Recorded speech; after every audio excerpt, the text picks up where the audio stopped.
नमस्कार आप सभी को मेरा।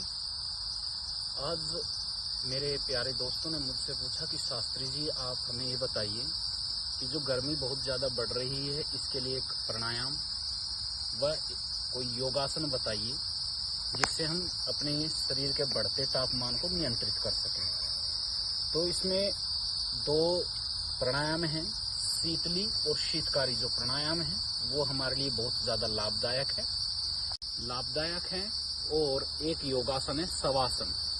आइए शीतली और शीतकारी प्राणायामों को करने का तरीका देखते हैं। जो शीतली प्राणायाम होता है और जो शीतकारी प्राणायाम होता है उनको करने का तरीका देखिए। हमारी जो जीभ होती है उसको शंक्वाकार में मोड़ करके शीतली प्राणायाम होता है और जो शीतकारी प्राणायाम होता है वो दांतों से श्वास को अंदर लिया जाता है। देखिए करने का तरीका।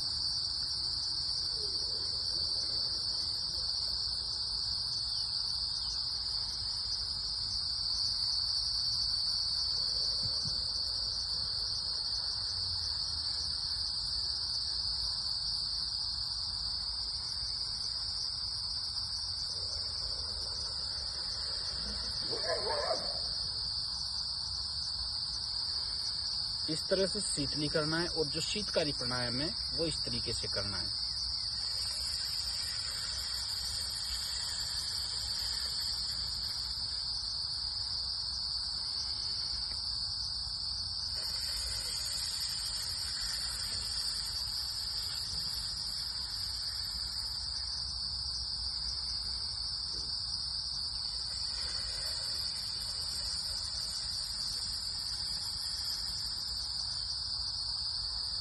इन प्राणायामों को हम 5 से 10 बार कर सकते हैं और जब हम इन प्राणायामों को करते हैं तो हमारी जो कमर है वो एकदम सीधी रहनी चाहिए और बैठते समय हमें ध्यान रखना है जिस आसन में हमें सुख प्राप्त हो, सिद्धासन, पद्मासन, काकासन, हम इन आसनों में बैठ सकते हैं।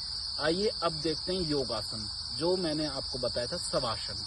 शवासन करने की जो विधि है, इस प्रकार से आप कोई भी एक मेट ले लेंगे और उस पे आप आराम से बिल्कुल लेट जाएंगे।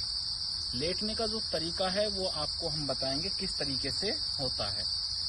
तो ये लेंगे हम, ये जैसे मेरा आप देख रहे हैं पद्मासन है। अब इस पद्मासन को खोलने के बाद में थोड़ा सा रिलैक्स करेंगे और इस तरफ से ऐसे करेंगे। ये जो हमारे पैरों को हमने बंद कर रखा था ऐसे घुमा करके रिलैक्स करेंगे। आइए शवासन।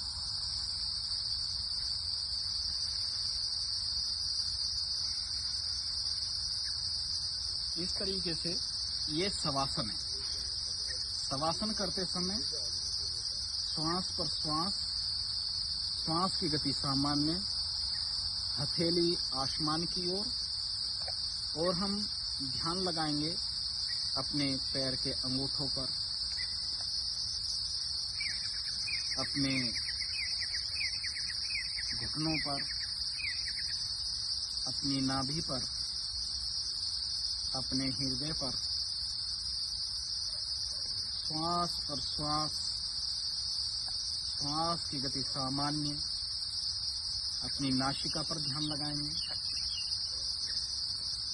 अब ध्यान लगाएंगे अपनी जीवा पर। अब ध्यान लगाएंगे जहाँ पर हम तिलक या बिंदी लगाते हैं, दोनों भौहों के मध्य में। इस प्रकार से मन को रिलैक्स, शांत,